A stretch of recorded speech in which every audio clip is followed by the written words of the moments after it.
قربانی کردن در روز عید قربان پیش از ادای نماز عید درست نیست.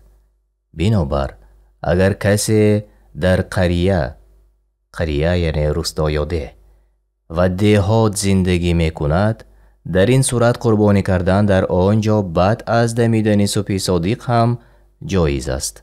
اما اهالی شهر و اهالی قصبه یعنی قصبه آبادی که از چند ده تشکیل یافته باشد، ده کلان، شهرک خرد، بعد از ادای نماز عید قربانی کنند.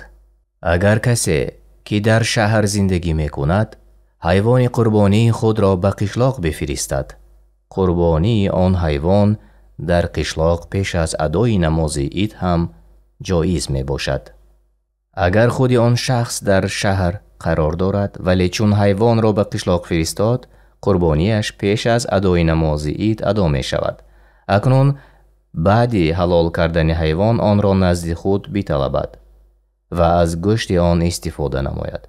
کسانی که در کشورهای امریکا و اروپا زندگی می کنند و قربانی خود را مثلا در تاجیکستان انجام می دهند، گرچه چندین ساعت فرق بین این کشورها و تاجیکستان وجود دارد و آنها نماز عید را چند ساعت بعد از نماز عید تاجیکستان می خوانند، اما باز هم قربانی آنها درست می شود، زیرا در احکام قربانی محل حیوان قربانی اعتبار دارد، نه محل کسی که از طرف او قربانی می کنند. حسن از ابو یوسف رحمت الله علیه روایت کردند: البته من به محل ذبح می نگرم، نه به محل قربانی کننده.